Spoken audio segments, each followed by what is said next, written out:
Good morning, everyone.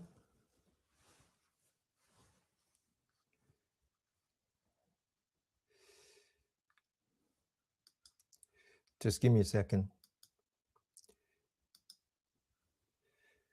Just give me a second, okay?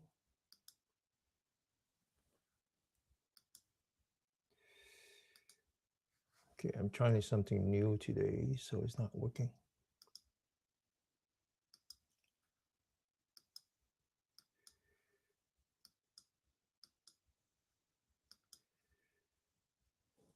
Okay.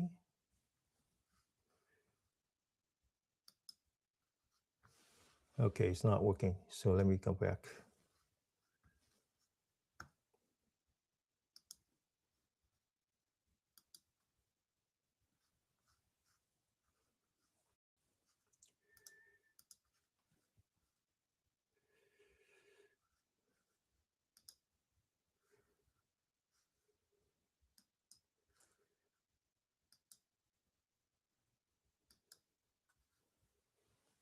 Okay.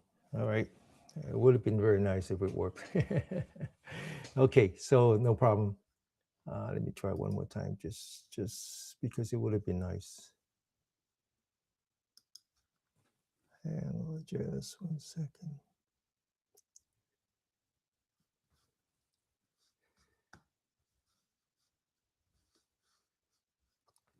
Too much technology.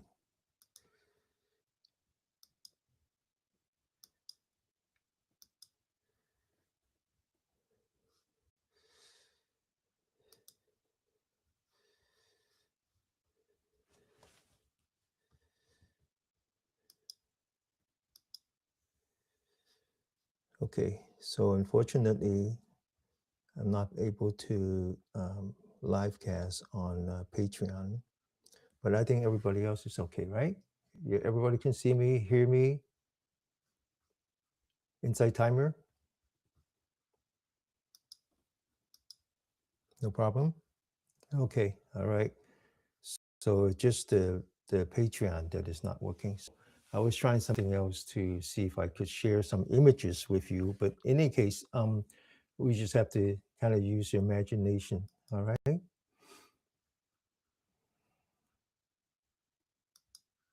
Okay. So what I was trying to say was trying to do was to show you a picture of those monks that are walking for peace, as well as their companion Aloka. Just an update on those of you who don't. I'm sure you already know that Aloka had a minor surgery and is actually recovering right now. And so, what was interesting about that was that there was some complaint about, well, maybe he was abused. Maybe you shouldn't ask him to walk so long. That's why he hurt himself. So there was a clarification from the doctors actually that says that the injury is actually an old injury and was probably from the time when he was a stray dog in India, and perhaps even from an accident that he had to endure in India. But in any case, that was an interesting point. What I want to talk about was the main message of the monk, and which is that today is going to be my peaceful day. Now, that's a very simple message, but it actually contains some very deep um, concepts in the Buddhist practice. So first of all, these monks are what we call Theravada monks. They're practiced in the southeast China, from Sri Lanka to Myanmar to Thai to Cambodia to Laos, and the head monk is actually Vietnamese. So there's this team of 2 dozen or so, maybe a little bit less than 2 dozen or so monks are actually a mixture. Their common language is actually English, which is kind of interesting. So anyway, as you know, the historical Buddha taught, all of the story about how he sat under the Bodhi tree and he became enlightened. But then he stayed for another 45 years. So he actually taught what he knew for 45 years. And so there are many techniques. So the Theravada monks versus what we call the Mahayana monks, which are the Chinese, the Japanese, the Koreans, even the Taiwanese, and a big part of Vietnamese as well. And then also there's the Tibetan monks. So you can see that there's a lot of different sects within the Buddha community. And it's been said that Buddha actually has 84,000 ways to enlightenment. Wow, I said, wow, that's a lot, right? But in fact, if you take 45 years, the 45 years that he's been a teacher, multiply by 356 days in a year, and then multiply by 5, right? So they divided the 24 hours into 6 time, and he usually sleep for 4 hours, and then the rest of the time he's teaching. So if you take 45, 356 times 5, that's exactly 84,000. So in other words, when he say that he has 84,000 ways to enlightenment, he's really only talking about 84,000 opportunities. And what he's saying is that each individual has his own way. And so right before he passed away, right before he entered Nirvana, the students asked him, he said, Master, can you summarize what you taught? And he says, well, what I teach are really techniques, not knowledge. And knowing is not enough. You actually have to practice, and you enter enlightenment on your own, based on your own experience. But, he said, but if I had to summarize the techniques, it would be called the 37 factors of enlightenment. Now, that's not 37 individual factors. That's actually an overlapping set. It's divided into 7 sets. And one of the sets that we practice here is called the 4 foundations of mindfulness. So that's a lot, right? That's a lot. But then there's a simpler way of understanding this, and it's called the parami. The paramis are the virtues.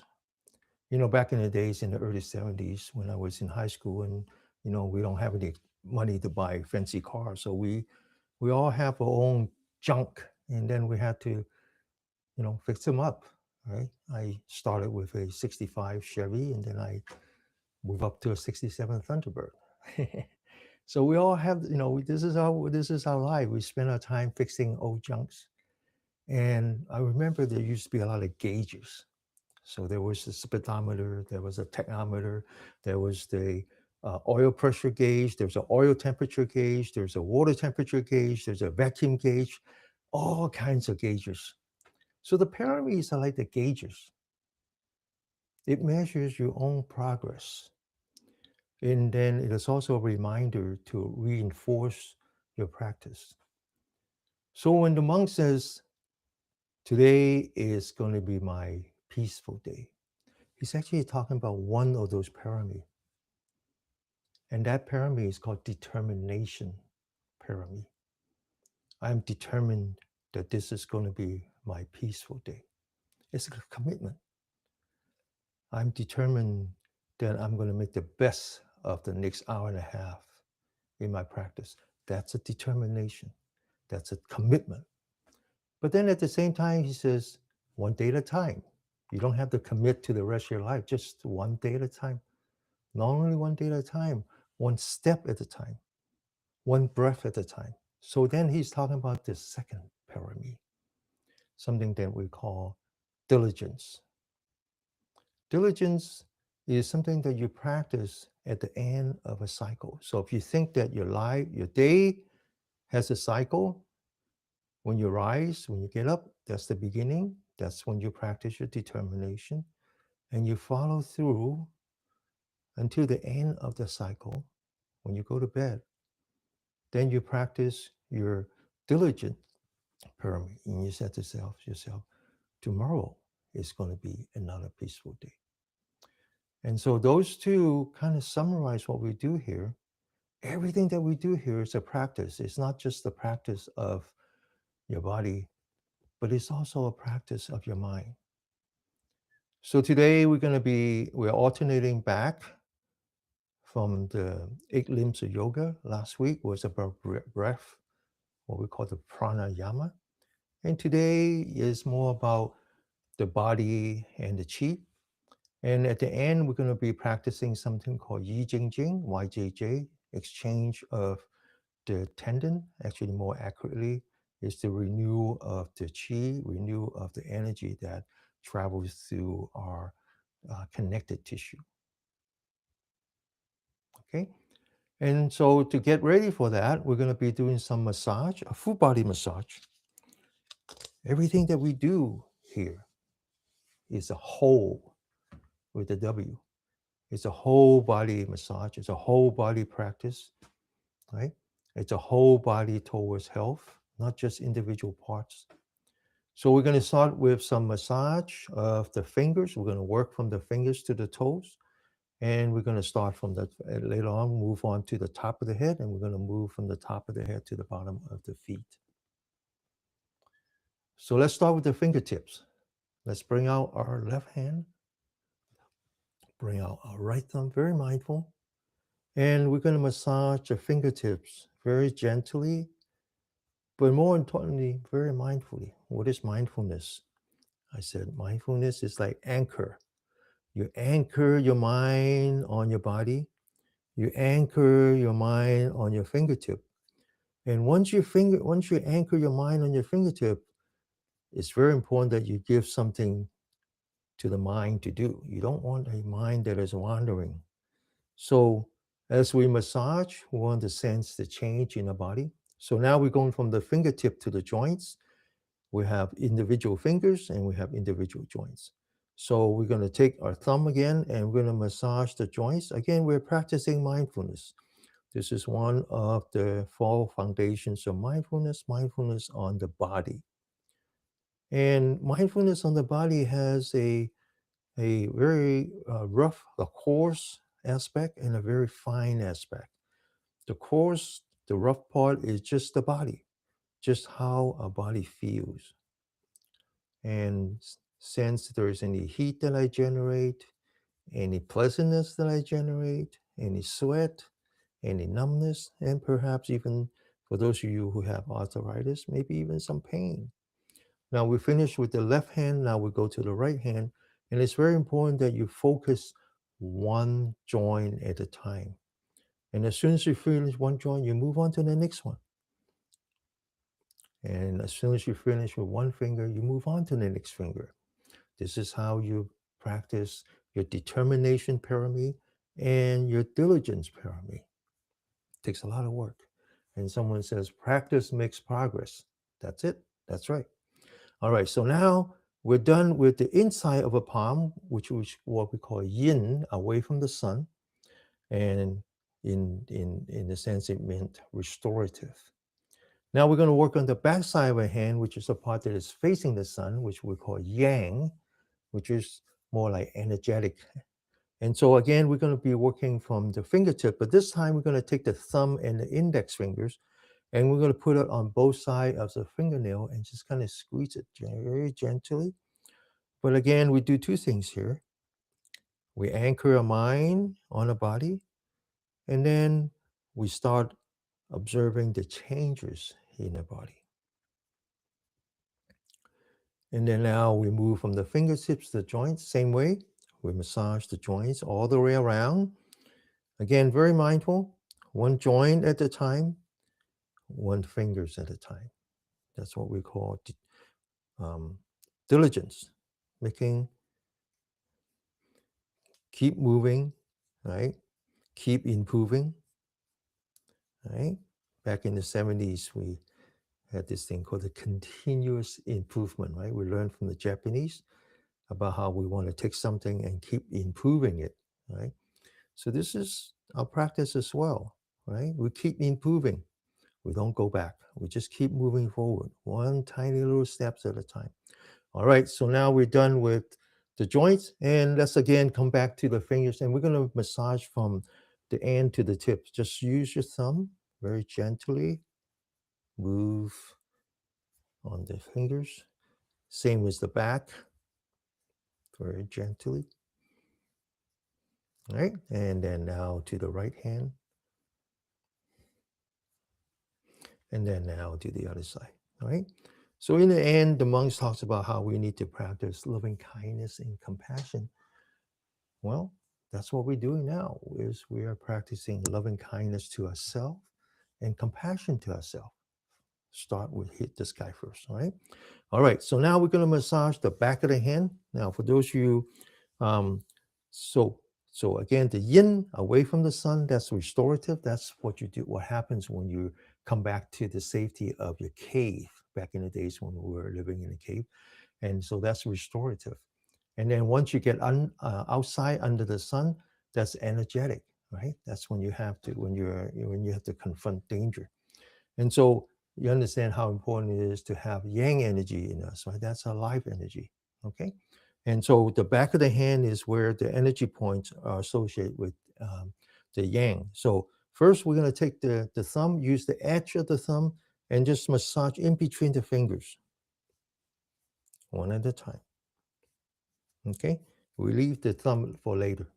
And then we're going to massage the back of the hand in between the bones. Again, use the edge of the thumb, just massage. Same thing on the other side. First massage in between the fingers, and then massage in between the knuckle. Okay, and then in the back of the hand, and again back here in between the knuckles. Okay, so now we're going to massage three very important points that are um, uh, very famous for increasing your energy level. One is actually in the back of the wrist, and if you follow the ring finger all the way to the back of the wrist, and there's the thimble. So you do a little bit of acupressure right here. Okay, and that will increase your yang energy.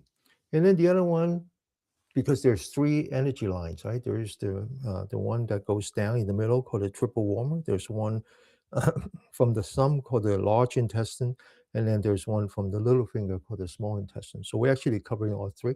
So first is just the back of the wrist, back of the wrist. The second is if you bend your thumb, you follow the thumb, and then there's another one at the wrist level. And then same thing on this side. And then finally, when you follow the little fingers just on the outside, and then on the side. Now, you feel when you do that, don't use your fingernail. Use the finger, the tip of the finger. And when you press on it, you feel a little numbness, right? So the Chinese has a very simple way of explaining all that, and it basically says that if there's pain, right, not acute pain, chronic pain. If there's chronic pain in your body, it means that your chi is blocked, right? Your chi is blocked, and chi is life energy. And if your chi is not blocked, then there's no pain. Pain is inflammation, right? It can be arthritis, it could be carpal tunnel, it could be frozen shoulder, it could be anything, right? They just have different names, but in fact, they all come back to inflammation, diabetes, dementia, heart attack, whatever. It's all inflammation of your body. So this is what we're trying to do here is to reduce chronic inflammation. You might say, well, why don't I just take a pill? Advil works really well. Or I can buy some pain relief patches and put it on my body. Yes, you can. But the problem is that we're not just dealing with pain and inflammation. We're actually dealing with something deeper, which is your ability, your body's ability to heal itself. And so if there is pain, and that's just a symptom, and if you eliminate the symptom using medicine, I'm not saying that you don't use medicine. I'm saying that for the long term, I rather deal with the fundamental issue, which is that I don't have, I have problem with my chi. All right, it's not a Western concept. There's no parallel. Don't try to explain that to anyone, but rather experience it on your own. Okay. All right. So now we're done with all that. So let's come back to the thumb. Right. We left out the thumb. The thumb is the most important digit. So let's just massage the thumb all the way around. And then there is a part of the thumb. If you think about your thumb like a drumstick, it's right here. So I want you to use the thumb and the index finger form a pincher and just pinch this part. Now, this is actually a very important part, and it's the lung meridian, but it actually reflects your heart. Uh, And then same thing on the side. First, massage the thumb all the way around, and then pinch. And then now use the knuckle and just kind of drill it. And then same thing on the other side. Okay. Now we're going to move from the lung to the pericardium. So do the same thing with the center of your palm, right? And then put the hands together. There's a reason why we call this the healing hand, because this energy point is the only one that can give out energy. Of all the energy points in the body, it's the only one that can give out energy. So let's just kind of rub that together, right? And then let's put the right hand on top of the left hand and then massage the palm, the inside of the palm, the back of the hand, as well as the fingers. So squeeze the fingers a little bit. And then now go the other side.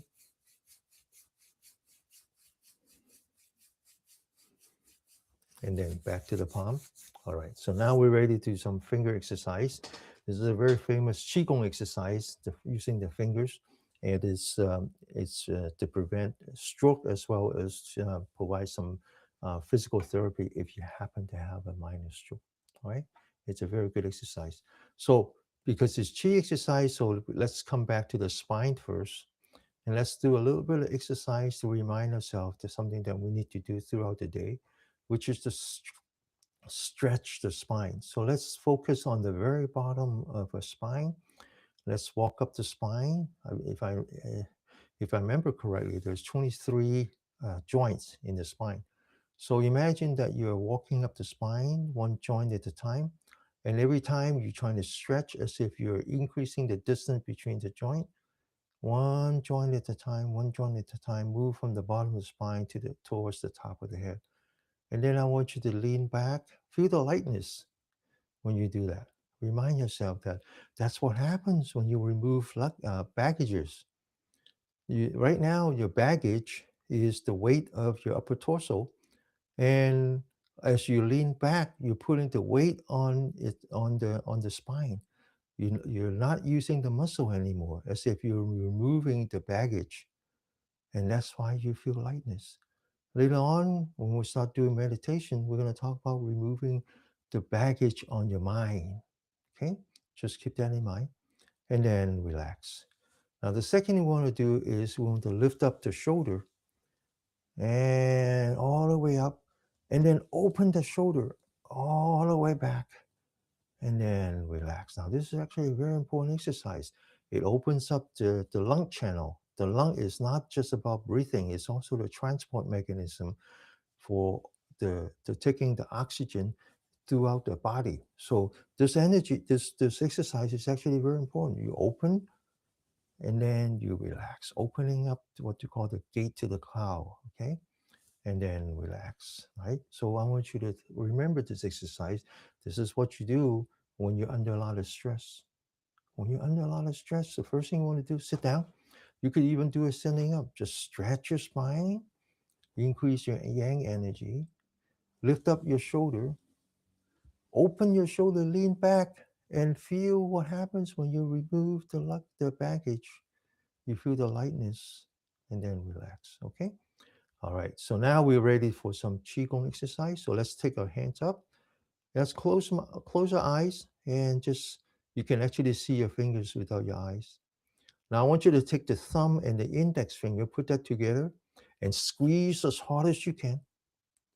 Then I want you to take the thumb and the middle fingers together and squeeze as hard as you can.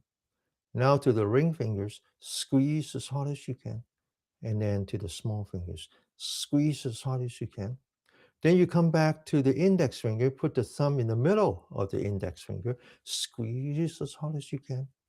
In the middle of the middle finger, squeeze as hard as you can. The ring finger, and then the little finger. So this is a very simple exercise, but very effective to reduce inflammation in the body, reduce your chance of having a stroke. Now we're going to move to the second exercise using the combination of the fingers and the brain. So we have two brains, obviously, one on the left, one on the right. It turns out that the one on the left is the one that controls the right side of the body and vice versa. As we evolve as a species, we actually are the first um, beings in the animal kingdom that knows how to use the finger. So the fingers are tied to our neurological development as much as the smell is tied to our, the dog's neurological element, the evolution. So by exercising the fingers and exercising the left brain and the right brain and the coordination of the fingers is actually a very ancient way of maintaining your neurological health. So let's bring out our right hand using the left brain now. And let's close these fingers one at a time. First the thumb, then two fingers, then the index fingers, and then the little fingers.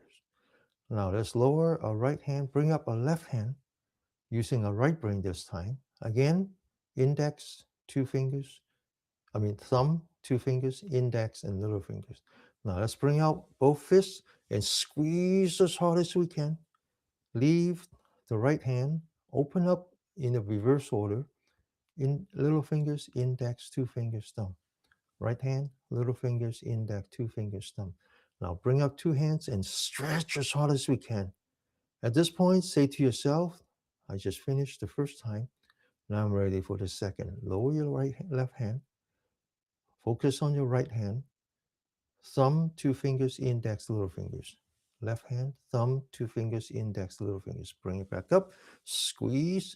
Open right fingers, little fingers, index, two fingers, thumb. Left, little fingers, index, two fingers, thumb. Stretch. Now to the last time. Thumb, two fingers, index, little fingers. Left, thumb, two fingers, index, little fingers. Squeeze as hard as you can. Back to the right hand, little fingers, index, two fingers, thumb. To the left, little fingers, index, two fingers, thumb, and then stretch as hard as you can. Now bring the palms together, palm touching, fingers touching, push as hard as you can. Raise the elbow, sit up straight, and then lower the palm while maintaining the contact between the center of the palm. Feel the pain a little bit on your wrist. Now bring it back up. We're going to start doing some tapping. So we've done some massage, we've done some uh, acupressure, and now we're going to do tapping. Now, when you tap, I want you to imagine that you are like playing an instrument.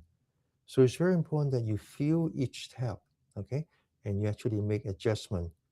All right, get ready, go.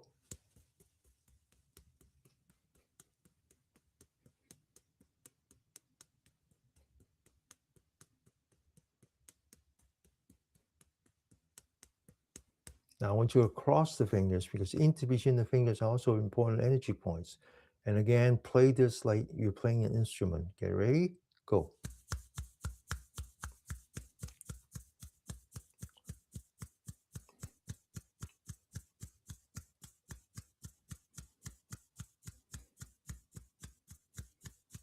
Okay, and now we're going to tap two very important energy points in the inside of a palm.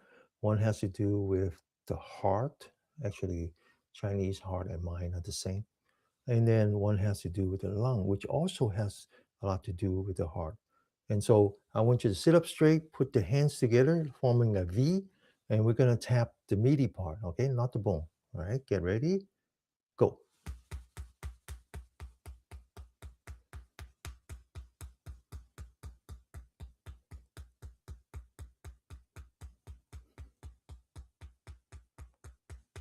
Now turn it around. We're going to tap this part. Get ready, go.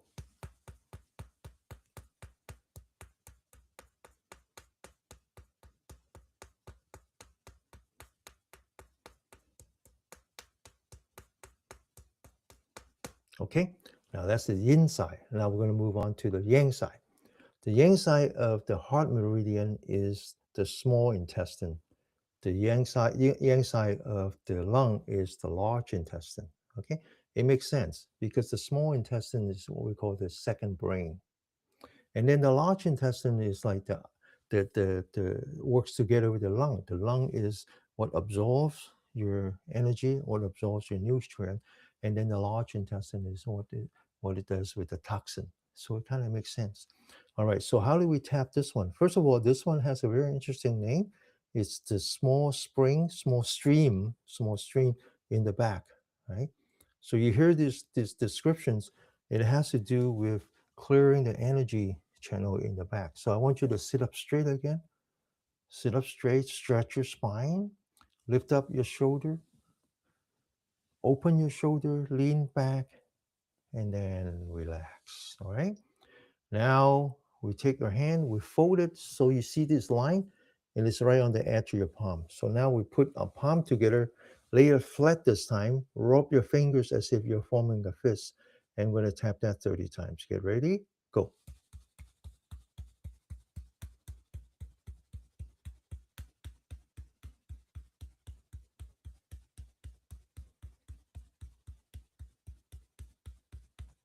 Okay, now we're going to do the opposite. Small intestine, large intestine. It's a very, very powerful, very well-known energy point. It's just right here, right in the, we call this the merging valley. So it's like a valley, right? And so we're going to take this one, put it on top first. We're going to tap that 30 times.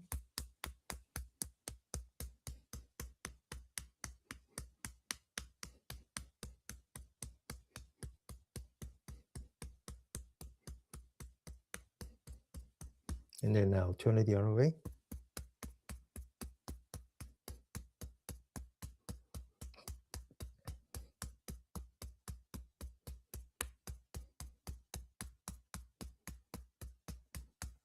Okay, now we're going to do some acupressure.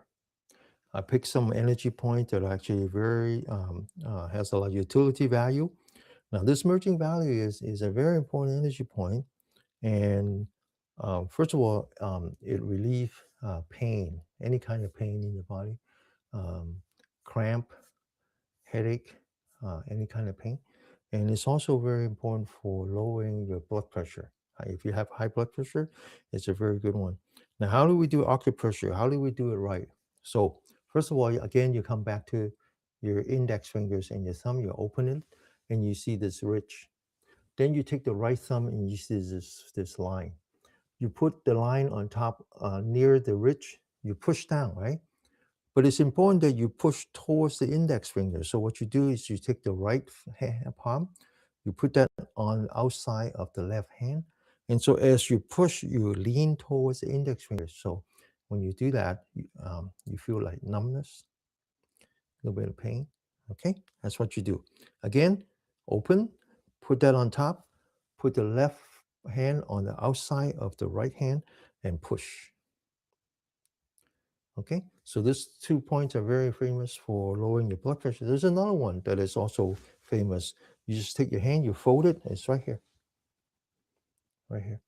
and then it's right here. Okay, now, in case you have a pain on your shoulder or just on in general in the back, or like many times I just you know I lift something and I hurt my back, very slight, but it kind of feels stiff. There's an energy point that helps with that. So you come back to the fold, you take 4 fingers, that's your magic measuring tool. You put your thumb on top of the bone, it's on the outside of the bone, and you press, right? Same thing over here. You come back to the fold, you measure 4 fingers, you put your thumb on top of the bone, and then this on the outside of the bone. Okay, that's also a very good point. Another one, right here in the middle, you measure 3 fingers, right here. All right, so this is important. This is part of the pericardium, right here. And so if you have if your heartbeat is not regular, that's well known for that.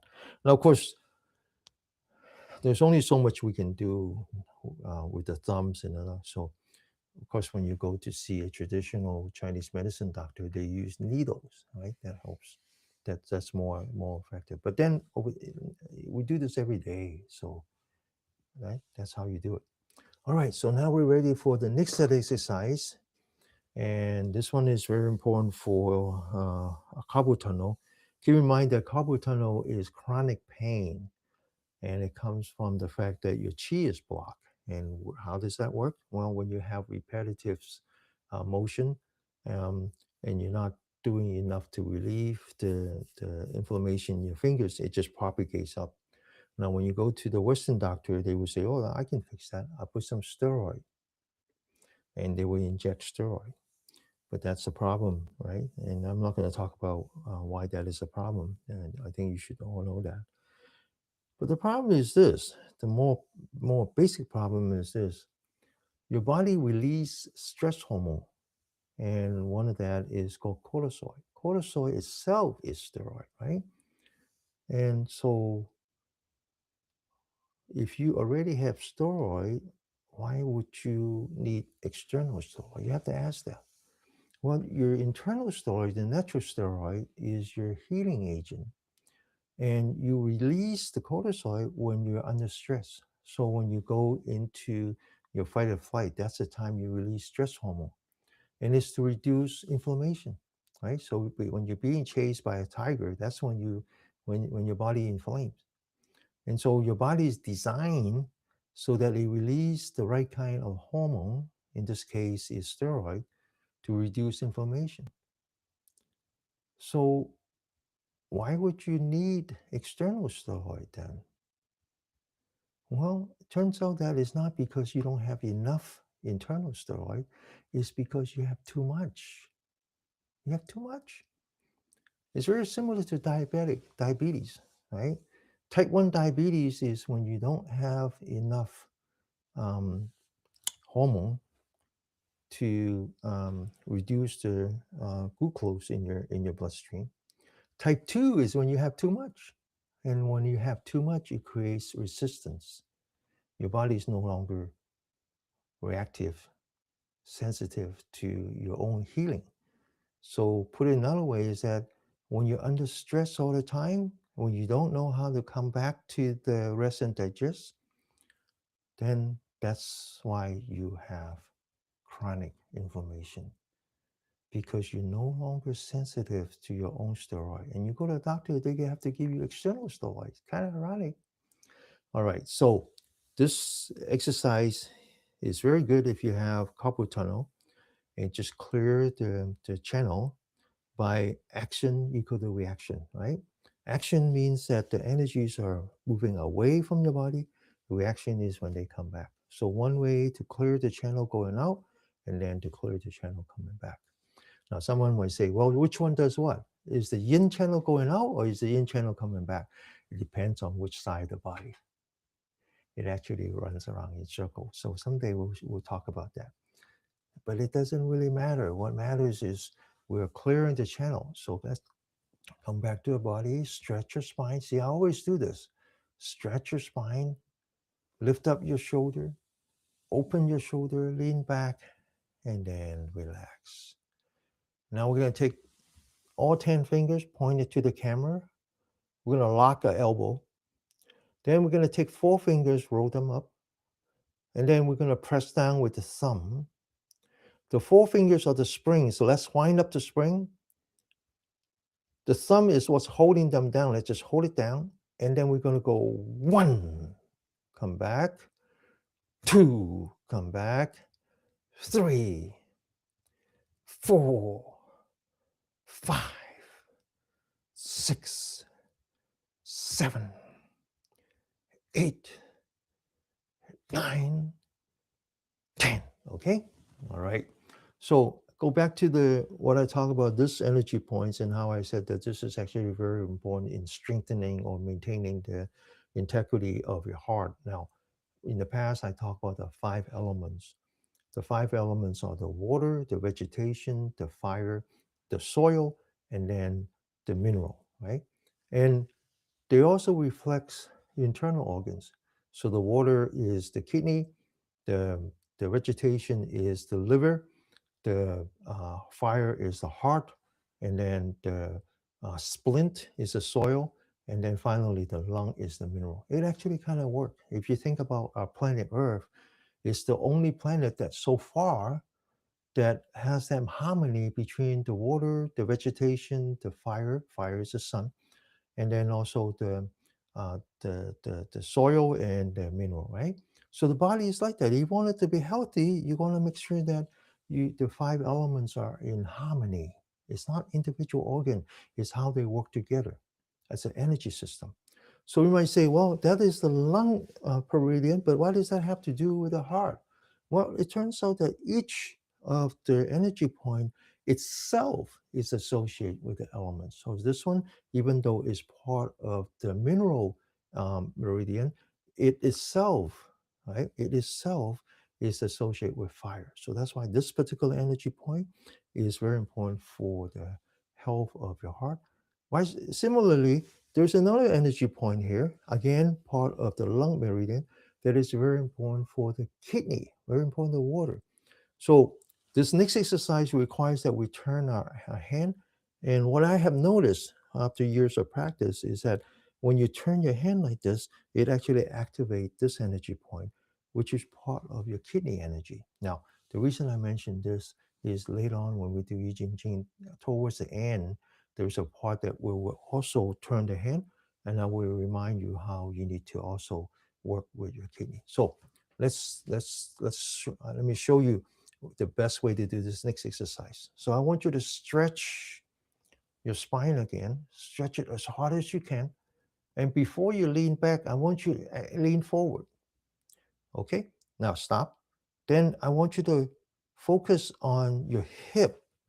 And as you lean back, I want you to hold your hip in place and feel the stress in your lower back. And your lower back is where the kidneys are, right? And just maintain that posture. In other words, rotate the hip forward and lean back. That's it, right? All right, so now come back to the shoulder. Open that shoulder and then relax. Now take your fingers. I want you to take the middle finger and the thumb, touch them, put them together. Then I want you to take the other three and stretch them out. This is your five elements. This is your water, your vegetation, your fire, and then your soil and your lung, right? Your mineral. These actually represent your five internal organs. So once again, stretch, rotate the hip forward, lean back, middle fingers in the thumb. The other three stretch out. Put that, what we call the lotus hand, in front of your shoulder. Again, remind yourself to open the shoulder. Now, back of the hand facing the camera. Get ready. Feel the stress in your lower back, right? You do that, right? Get ready. One, you see? Rotate your hand. Two, three, four, five, six, seven, eight, nine, and 10. Okay. Now this one is very good if you have frozen shoulder, right? Okay. So now you notice that 45 minutes later, we finally got to the shoulder, right? From the fingertips to the shoulder. All right. So now we're moving up towards the top of the head. So first we massage the neck. This is all the energy points that has the name Yin, which means nerve. So let's sit up straight, okay? Looking straight ahead, take your thumb and find those two dimple, okay? Now these two energy points are very important. They are called the palm of wind. So I want you to massage them. So very often you might have a headache. You just kind of feel very stiff, maybe a little bit dizziness, right? So these are the things you have to do. Massage your neck. So you massage not the muscle, but these energy points. So, and then now I want you to take the thumb and push down, lean back, feel the pressure, right? As if you're squeezing a water hose. And then let go, right? Let the chi go up. Now you take the right hand, you grab the left side of your neck, and then you pull your neck towards the right, as if you're opening a channel. Then you do the same thing on the other side, push down with your four fingers, and then pull the right side of your neck towards that. Don't hurt yourself, okay? Now you take your left ear, you lift up, you use your right hand and you massage. Now this one, this energy point here is very interesting name. It's like um, covering the covering the wind. So this is the blockage of your neurological system. And guess what? This is the beginning of your vagus nerve. Now I want you to massage across. This is the vagus nerve. This is the big part of um, your parasympathetic, your rest and digest. Okay. Now same thing on the other side. Lift up the ear loops, massage the bottom of the ear. You can actually buy toys. Well, what not toys? You can actually buy tools that excite this part of your head to energize the vagus nerve. Now pull it across, relax, whisper to yourself, relax, and then relax. Now do the same thing on top, right? Use the right hand, massage this corner, and then come down. Same thing on the other side, and then come down. Okay, now I want you to put your thumb on the corner and then move towards the pond of wind, but stop in the middle. And so now you're on top of the skull. Move down slightly, there's a cavity, and just press in. And you feel the stress. And this one actually is very important for relieving your stress before you go to sleep. And then massage. Now we're going to massage the neck by squeezing the two energy points called the pond of wind. And then in the middle, squeeze two energy points. And then in the back, squeeze two energy points. And then maybe use your thumb, use this part to massage one side of the neck and then massage the other side of the neck, right? All right, so now we're going to learn to massage the neck right here, okay? So sit up straight and then turn your head slightly to the right and you feel this muscle here, this tendon here, all right? So now you take your right hand, you use the index finger, use the edge and do some scraping right here. Okay, now turn it up, turn it forward again and then lift it up and massage right here. This is your lymph node.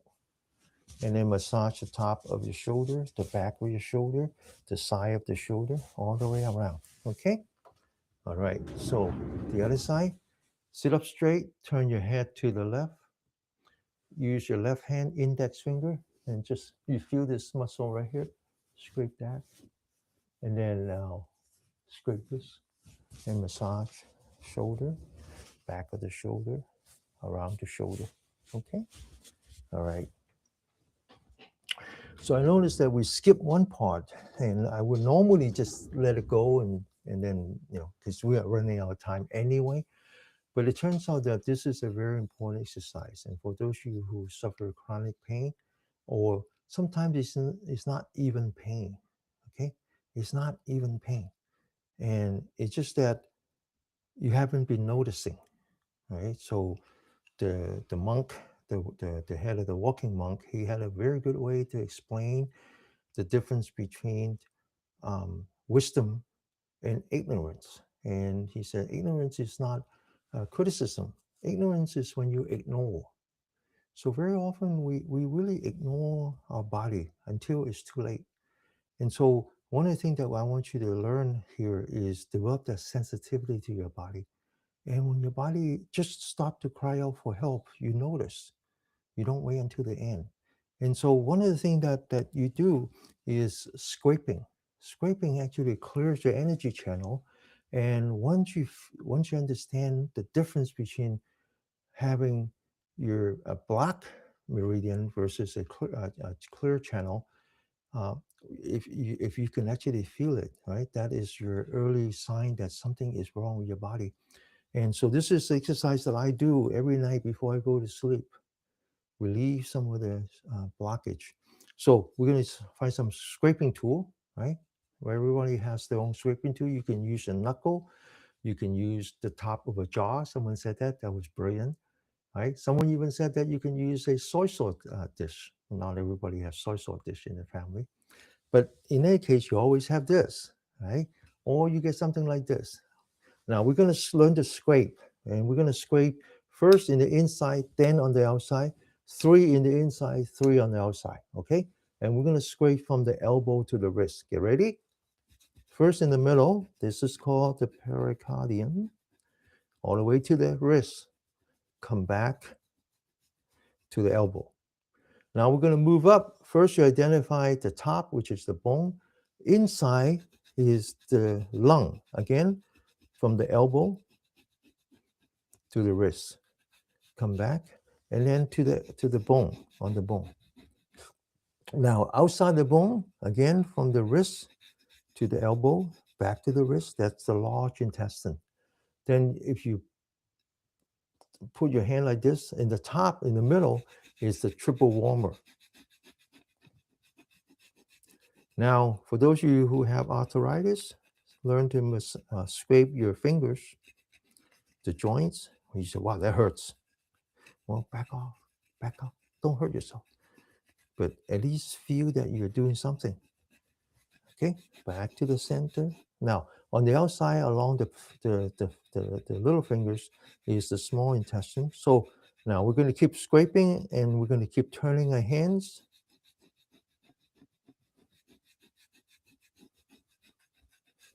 until we get back in the middle.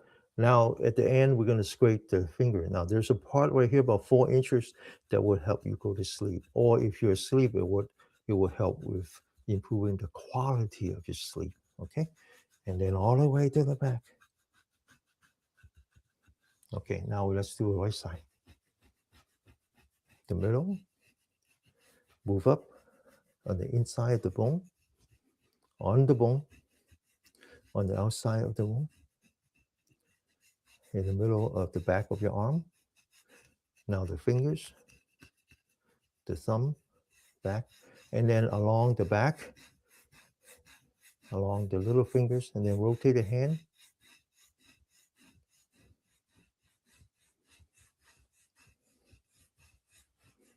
And then the little fingers, 4 inches, all the way to the hand. Now you notice that my skin get a little pinkish, pink color, but you don't get the blood, right? So for those of you who know guat sa, guat means scrape, sa means the sand, which is what happens when you scrape and you get a lot of like marks in here. That's when you're unhealthy. Okay, if you're doing it the first time and you have a very unhealthy body, meaning that your chi is blocked all over the place, then scraping doesn't release toxin. That's the wrong idea. It's not the toxin that you're releasing, but it's really the blockage that you're releasing. Okay, all right. Yes, you can do this all over the side of the arm, the back, everywhere, everywhere. I don't recommend you do it here. So that's why I say I use the index finger, because that's close to your blood vessel. Okay, right. Now, of course, you do it to yourself because then you can feel it. Right. Now, you do it to others, you have to have a little bit of technique, right? Because it might be, all right. Okay, so let's see, we did the back of the neck, we did the side of the neck. Okay, so we're going to do the front. We're going to do a facial massage and back to the middle palm, a healing hand, right? Now, there have been some medical studies, some scientific study about what healing hand means. It turns out that it's all about infrared. It's actually generating some infrared. And so we're going to put that on top of eye. And first, we're going to form an empty hand. So you're not pushing on your eyeball, but rather creating a cavity that you can put in front of your eye. Now, I want you to open your eye and see if you can see any light. If you see light, you're doing it wrong. Okay, so you need to kind of move your hand close, so you close those gaps so you don't see any light. All you should see is darkness. Okay, ready? Now, it's very important that your mind is here, right? So this is really calling your own self-healing power. So you got to use not only your body but also your mind. Okay, now you put that. Okay, now you don't feel much, right? You said there's nothing. Well, your eye doesn't know what's going on. Now the second time you feel some warm, because the eye says, oh yeah, I know this, right? This is a different spectrum. One last time. All right, so now I want you to massage the forehead, massage the face, massage on the side of the nose, back, massage the side of the face, and then put the palm on top of the temple, massage the temple, use your finger massage in between your eyebrow, use your index finger massage the beginning of the eyebrow, put that on top of the eyebrow, okay? And then massage this corner right here, All these are important energy points. Massage your forehead, massage the top of the head. That's the part of the brain that is responsible for your cognitive. And then the back of the brain, responsible for your memory. The lower part of your brain, responsible for your motor functions. Massage the neck, massage on top of the ears, back to the face, on the edge, outside the nose. And then now I want you to massage the fingers. Grab each and every one of them and massage the fingers. Now the other side. One at a time. Now that you got your fingers nice and soft and warm, time to massage your ears. So separate the ears into 3 compartments. The top, put your thumb inside. Use your 4 fingers, massage. Middle, and then use your index fingers, put it below, massage. And then massage the tip, massage the edge, all the way. Okay, now we need to massage the back of the ear. Back of the ear is a very good area to massage if you have high blood pressure. First, we're going to massage this bent area. Then we're going to take 2 fingers, massage on top of the ears. And then as you move down, 1 finger should be on the ear, the other one on the skull, and then at the very bottom. And then finally, over here, same thing. And then on top of the ear, and then move down, 1 finger on the ear, 1 finger on the skull, and then the bottom of the ear. And then one more thing that we need to do, and we need to, what's called the drumming of the ear. So we take the hand, put it behind, cover the ear, and then go 1, 2, and 3. Okay? Now, we need to slay some time to do our meditation, especially our what the monk call forgiveness meditation, right? So forgiveness is the middle. We need to start with gratitude, acceptance, forgiveness, and then loving kindness, 1 step at a time. So I want to save some time for that. So let's just focus mainly on what we call the 8 cavities. These 8 cavities are actually closest to our internal organs. For example, this one is closest to our heart and the liver energy. This one is the heart and the lung. And then there's 2 in the lower part of the body. So first we're going to tap the armpit, which is the energy point that are tied to our heart meridian, more like the mental side, right? Heart and mind. Okay, so it turns out that this muscle is very important to maintain, right? This muscle is very important. So we're going to stretch this muscle. Later on, when we do Yi Jing Jing, there's a part that we actually do for this one, right? When we do the pull up, it's this one, okay? All right, so then we take the elbow, we put that on top of the head, we sit up straight, so you're stretching this part, right? Then we pinch the upper part of the ear, we turn our head to the right, we take our right hand, remind ourselves that we need to use empty hand. We'll put that on the left side. Remind ourselves that we need to use our left ear. And then finally, remind ourselves that when we tap, we are playing a musical instrument. Okay, ready? Go. Wake up. Continue.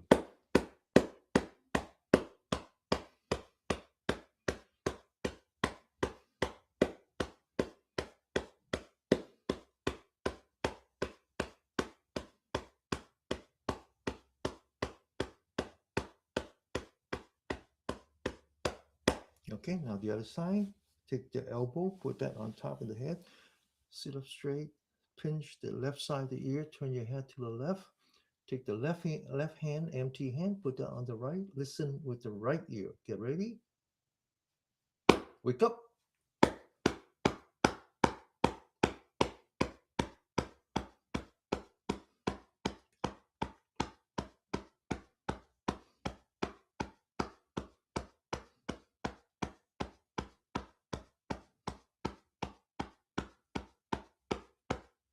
Okay, now to the elbow, right? So we have 4 cavities, longevity cavities, 2 and then 2, right? So first we lock the elbow, 3 energy points, left, middle, right. We turn our hands so that the palm is facing up. We take our right hand, Wrap it around so the fingers on top, palm on the side. Turn your head to the right. Listen with the left ear. Get ready. Go. Wake up.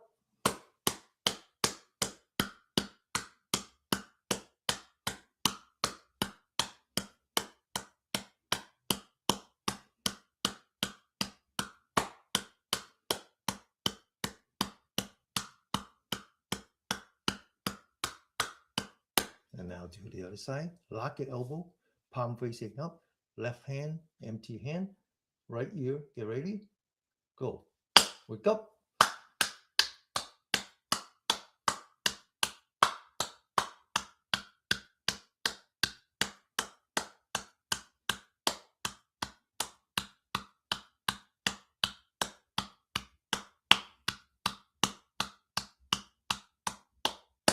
Okay. Now we're ready to go to do the floor exercise. Continue with the 8 cavities, right? So we have 4 more on the lower part of our body.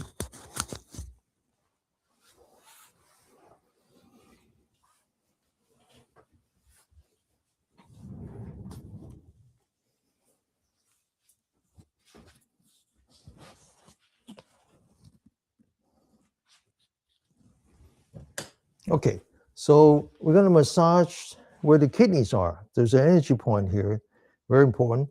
So take your hand and just kind of grab your waist and then feel it right here and then just massage. And then use the fist, kind of circular function massage. Okay, now we're going to stretch the back, especially the calf. This is our second heart, and you notice that when we do the Yi Jing Jing, we do it with the knee unlock, activating the calf. The calf is very important. Okay, now, but this time we're going to lock the knee because we're trying to stretch the calf. All right, so stand up, must put your hands in the back, massage, and then now lock your knee, lower your upper part, upper torso, stretch the back of your leg as much as you can. Okay, back. Now, so this is a simpler exercise, so it allows you to stretch and maintain the health of your calf, which is called the second heart, without actually using your knee. Okay, so some of us have bad knees. Get ready, second time.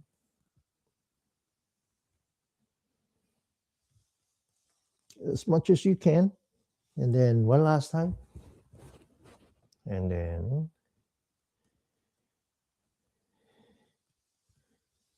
all right. Now, this calf, this back is the meridian that's named after the bladder. The bladder is the yang side of the kidney. So this is actually all about the kidney energy, and it comes up all the way up. And when you have lower back problem, and the doctor would say that's the kidney deficiency, the Chinese doctor, not the Western doctor. All right, so one of the energy point that helps is the back of your knee.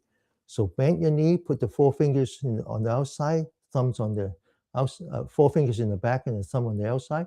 Get ready, go. Continue.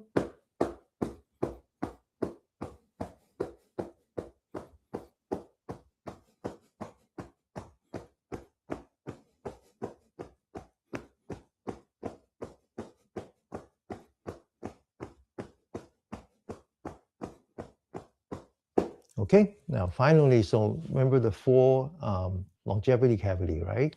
1 and 2, 3 and 4, 5 and 6, and now 7 and 8. It's just right here, right here. Okay, now there's nothing here. There's nothing here. But on the other hand, it's a very important part because it's the bottleneck for all the yin energy that comes up, the kidney, the liver, and the spleen. Now, some people might say this is very important for female, especially after we age and we don't use your reproductive organ anymore, and we wanted to maintain our health. So some people would say that this is important for female, but it's not true. It's important for male as well. It's important for everyone, right? Even when you don't use your reproduction organs anymore as we age, they remain the source of life for us, right? So this is a very important exercise. Now, I suggest that Every night when you go to sleep, you lay down on your bed and you just massage this part. Okay. All right. So now we're going to tap. And the way to tap is that you form a fist, a flat fist, and you kind of fit that in between here. Okay. All right. Get ready. 30 times.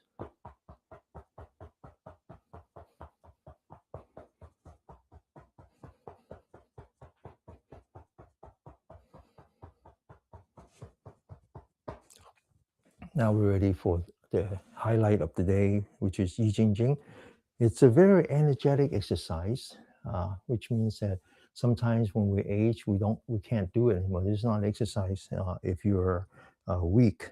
On the other hand, if you are fortunate enough to do this when you are capable, then you can maintain that, and it becomes your longevity exercise. It actually combines three elements, three very recognized elements of anti-aging exercise. One is stretching, one is cardio, and then finally is the muscle building. Okay. Now to do it, we first have to focus on the bottom of our feet. We plant our feet onto the ground. Then we rotate the toes inward, loosening up the knee. So we're activating our second heart all through the exercise. Then we open the shoulder, remember the shoulder, and then relax. This aligns the top of our shoulder, what's called a well on the shoulder, with the source of energy, the spring. Then we lean back the forehead, tuck in the chin. So this energy point called the 100 meet, where all the yang energy comes there, is facing the sun and is also on top of our central nerve system. Then we focus on the center part of a palm. We lean back and then relax, right? So it's important that the center of the palm is on both sides of the hip, on both sides of the center part of your body, all right? Now, you do this looking straight ahead because you want that shock wave to go up. Now, there's a sequence of things you need to do. First, you have to focus on the center of your palm as if you're looking at it. So even though you're closing your eyes, where the hand goes, the eye goes. So imagine you're looking at the center of your palm. Where the eye goes, the mind goes. So mind, body together, you completely focus on the center of your palm. Where the mind goes, the force goes. So when we push with the mind, body together. And then where the force goes, the energy goes. You ready? Don't wait. When I say go, that's when you start to focus, okay? You go only when you're completely focused. Get ready? Go. Now, that was an energetic exercise, so we need to spend equal time on the restorative exercise. So first, relax, then focus on your breath completely. There's a beginning, and then there's an end. Beginning is when you practice your determination parami, you got to commit to this. And then when you finish with one breath, that's when you practice your diligence, when you said to yourself, I'm going to do this second one at least as good as my first one, if not better. Then after two breaths, after you have achieved the balance, the harmony between the yin and yang, you come back for the second time. Get ready? Go. Back to the breath. One breath at a time.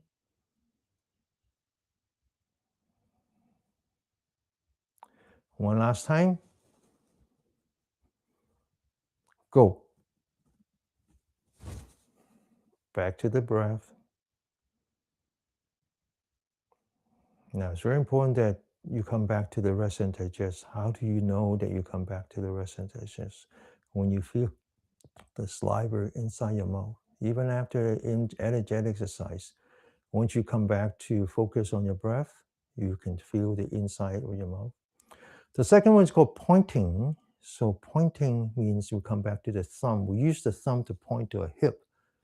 We roll up the four fingers. We don't touch. We just form an energy loop. Then we imagine that we have two buckets of water hanging on a thumb, and we lift up your thumb as if you're lifting up the 2 buckets of water as hard as you can, energizing the large intestine meridian. And then you relax the fingers without lowering them. Focus on your breath. Second time. And then relax. Third time. And then lower your hand this time. Completely relax. 1 breath. 2 breaths. Now the next one is called the beginner's mind. This is what the baby do. The center of your palm has the pericardium and the heart. You take your fingers, you put it across. Then you roll up your 4 fingers and you squeeze. Now when you squeeze like that, you're pressing the thumb onto the 2 very important energy points. And then you open your hand without lowering them. Completely relax. Second time. Again, relax. Focusing on the breath. One last time. And then lower your hand this time. Completely relax. Focusing on your breath. 1 breath at a time.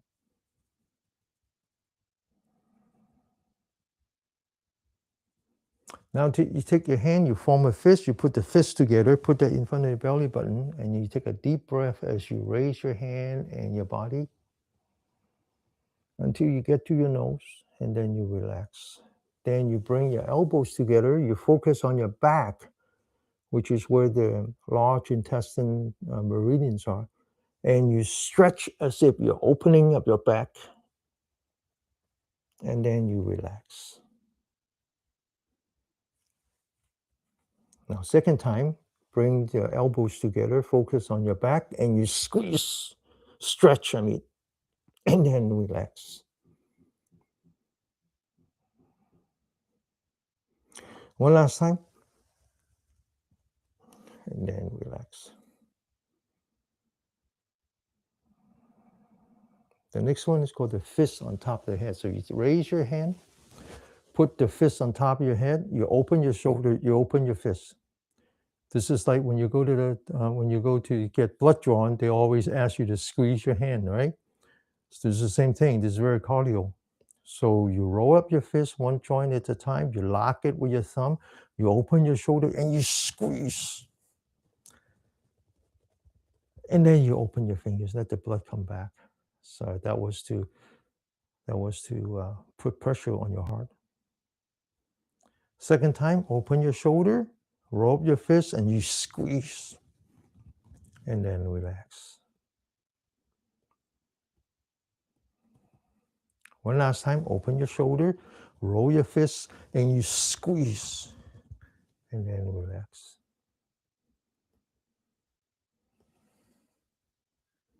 So this is exactly what they want you to do when they take blood, right? You squeeze your fist so that make the heart work harder to get you more blood.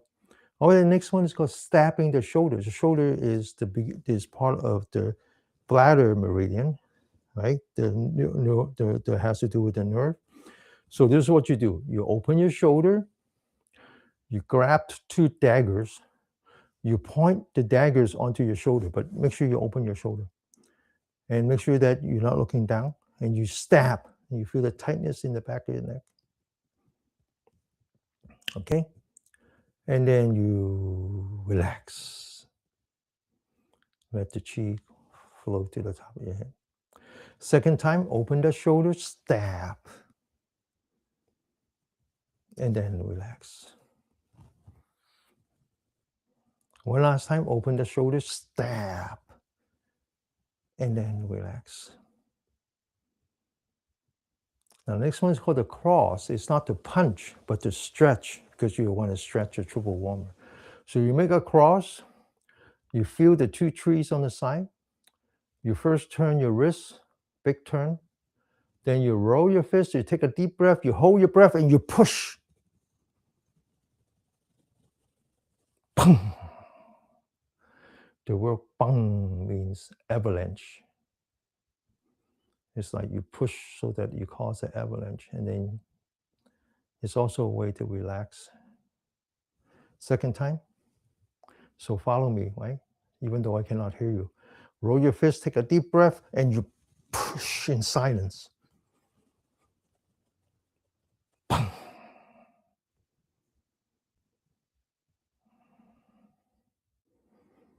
One last time.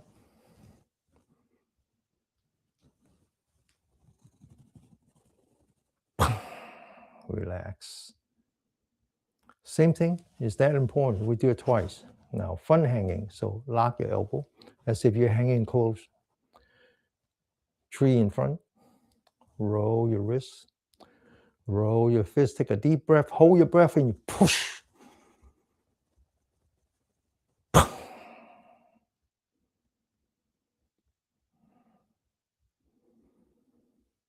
After 2 breaths.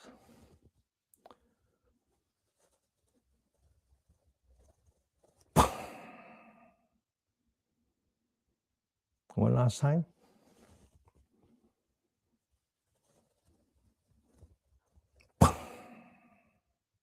Okay, now comes to the part which has to do with muscle, especially this muscle.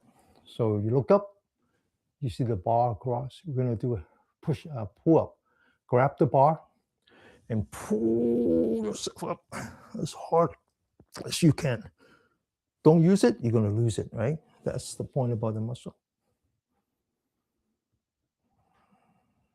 Second time. Relax.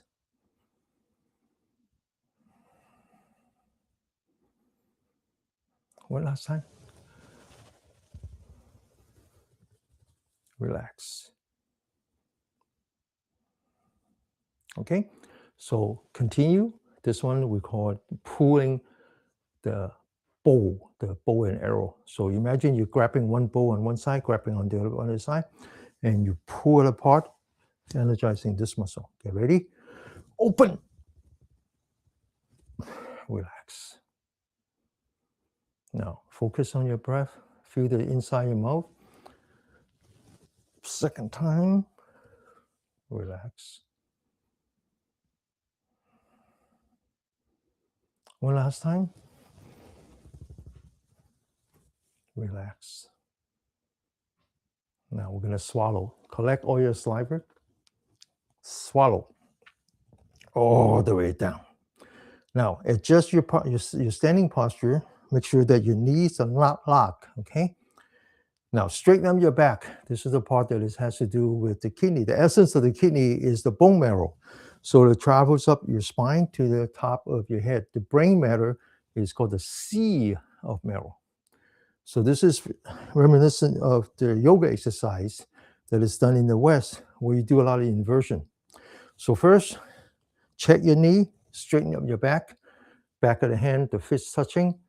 Now, take your hands like this and go down without locking your knee, all the way down, dipping your head below, straighten up, lock your elbow, back of the hand touching. Now squeeze the fist one time, back of the hand touching. Squeeze your fist second time, back of the hand touching. And one last time, back of the hand touching. Now this leg sequence has to be done in a continuous manner. So flip your hand, focus on the center of your palm, take a deep breath. Breathe out. Breathe in. Push. Breathe in. Breathe out.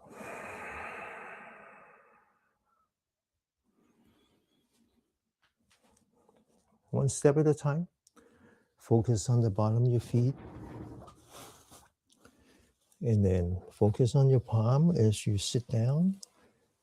Focus on your body as you lower your body into your seat. We're going to meditate. First, we're going to focus on the breath. Before we do that, we're going to adjust our posture by stretching our spine, by lifting our shoulder, lean back our spine, relax the shoulder, lean back the forehead, tuck in the chin, relax the eyelid, and then put the tip of the tongue behind here, between the teeth and the roof of your mouth. Now we're going to observe our breath. Our breath is very obvious now after such energetic exercise. We feel that we're breathing in. We feel that we're breathing out. Now we're going to put our mind, anchor our mind on the lower part of our spine. As we breathe in, we want to move from the lower part of the spine along the spine, stretch our spine as we go up until we get to the top of the head. And then as we breathe out, we come from the top of the head to a forehead, to a tip of the nose, through the tongue, we move towards the belly button. As we do that, we lean back, feel the lightness in the body, and then relax. We feel that we're breathing in, we move from the bottom of our spine, stretch our spine upward until we get to the top of the head. Feel the energy rising in your spine. And then as we breathe out, we come back down, lean back, feel the lightness in your body, and then relax. Okay, now let's sit for 3 minutes. This is a Qigong practice called the microcosmic orbit. I talked about this in the past, but we're going to use that as the basis for our gratitude, acceptance, forgiveness, and loving kindness practice. But let's do this. 3 minutes practicing on your chi. Feel the energy rising as you breathe in, as you stretch your spine. As you breathe out, lean back, feel the lightness of your body after you remove the baggage, not using the back muscle, putting the weight of the spine on top, putting the weight of the upper torso on your spine. Again, breathe in, stretch towards the ceiling. Breathe out, lean back, and relax.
Okay, so now we're ready for our Metta meditation, loving kindness meditation. And again, we got to work on some building blocks. And the first building block is called gratitude. From there, we work towards acceptance. From there, we work on towards forgiveness, and then towards loving kindness. In the past, I guide students in the practice and I talk about how we should be grateful to our body. And then some people said, I wish I could say that. My body hasn't been kind to me. And then there are times, especially one time I was in the prison and I was guiding the student to be grateful to our parents. And afterwards, one guy, very big, tattoo everywhere. And he said, Danny, I wish I could. But the only image I have of my father when he pointed a gun at me when I was 5 years old. I find it very difficult to be grateful to my parents. But you know what? There is one thing that we all have in common, irrespective of the color of your skin, irrespective of your gender, your preference, your education, your wealth, is the oxygen that we breathe. We all breathe the same oxygen. So as we practice our meditation, as we practice anchoring our mind on our breath, as we feel our energy rising in the spine, when we go from the bottom of the spine to the top of the head, stretching the spine, I want you to remind yourself, where does that chi, where does that energy come from? We talk about the mineral element, and we talk about the fire element, and we talk about the water element. The lung takes in the oxygen, that's the mineral, not metal, just mineral. Gives it to the fire, gives it to the heart pumps it through the bloodstream, and eventually reach the kidney, and the kidney takes the essence, which is your marrow. The marrow is the basis for your vitality, that's a red blood cell, and your immunity, that's a white blood cell. So as you practice on your breath and move from the bottom of your spine towards the top of your head, what you feel comes from the oxygen. That's what's really giving you life.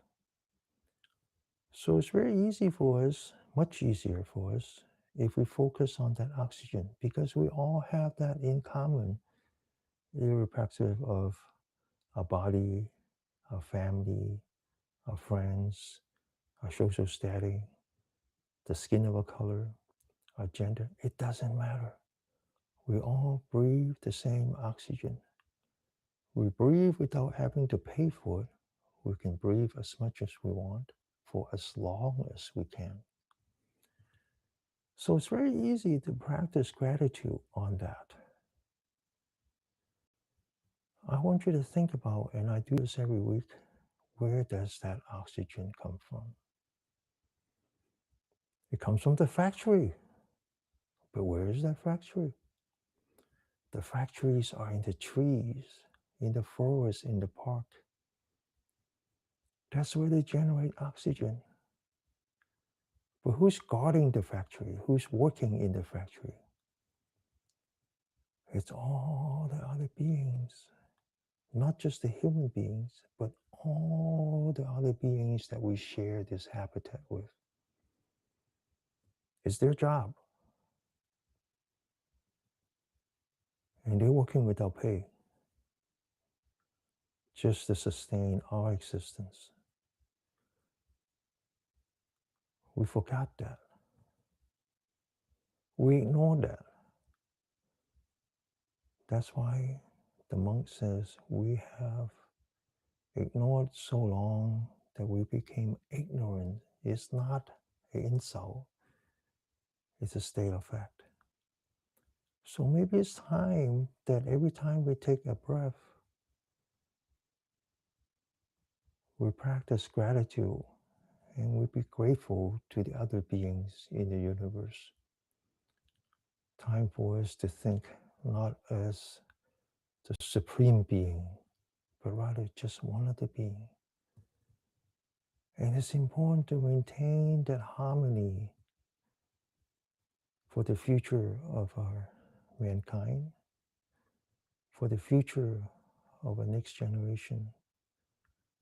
Practice gratitude on the other beings. As we breathe in, we stretch. As we breathe out, we lean back and relax. And we feel the lightness in our body because we're leaning back, putting the weight of the upper torso on the spine and not relying on a muscle. The weight of our spine, the weight of upper torso is the baggage. We feel the lightness because we let go of the baggage. So imagine how light we would feel if we let go of the baggage of our mind. Maybe we should think about all the memory that we have, all the good memory and all the bad memory. The bad memory comes when someone did something bad to us, or when we did something bad to ourselves or to our family. Not because we want to, because it was the best I could do. I didn't want to hurt my dad when he was sick. But there was one time that I did. When I look back, I am ashamed of myself. But that was just a memory. It was gone. But yet, I still think about it. Maybe it's less time for me to let go of that. Not clinging on to these garbage, this luggage, this baggage. So I'm going to practice letting go. As if I'm letting all that debris, all that garbage, and just let it settle as I lean back. Settle as if I'm settling it into the bottom of my lotus pond. Just bury the sucker. So as we sit here, we practice gratitude. If we could be grateful to the other beings, we could be grateful to ourselves, we could be grateful to our family, we could be grateful to our friends, we could be grateful to our neighbors, we could be grateful to all the people who live in the same city, in the same state, in the same country, in the same universe. And if we could accept ourselves as who we are, we could accept our family, our friends, our neighbor, our fellow citizens as who they are. But think about all the people that we didn't do what we wanted to do the best we could do, that we inevitably hurt. We didn't want to, but we did. So now that we can accept that, maybe we can forgive ourselves for that. But with the promise that if I had to do it again, I would do better. But at least forgive myself. If I forgive myself, I can forgive others. I can forgive others for what they did to me because it was the best they could do, or because they didn't mean it. Just like Jesus, in his last breath, he was nailed to the cross, but yet he looked up to his Father and he says, please forgive them for that they don't know what they're doing. We can forgive. You might not want to forget, but you can forgive. Trust me. If I could be grateful, if I could accept who I am, if I could forgive my wrongdoing, it's time for me to wish the best for myself. I wish that I can be healthy, can be happy, and can be peaceful. I wish the same for my family. I wished that they could be healthy, happy, and to be peaceful. I wish the same for my friends, for my neighbors, for the people who live in the same city, same country, same universe. I wish that they could all be healthy, happy, and peaceful. May all beings be free from animosity and negative energy. 願所有眾生能遠離一切敵意，一切負能量。Sabbe Sata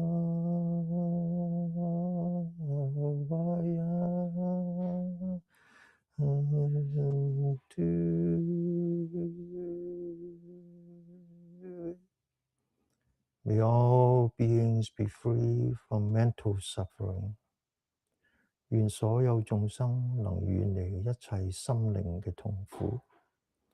Sabbe Sata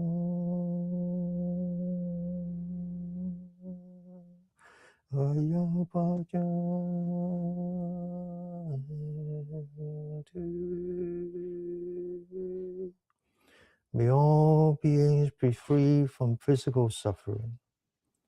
願所有眾生能遠離一切身體嘅痛苦。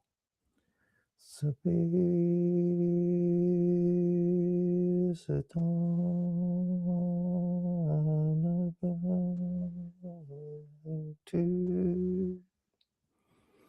May all beings be full of joy and be protected with positive energy. 願所有眾生能保持正能量，得到身心嘅安樂。Sabbe Sata Sukhi Atano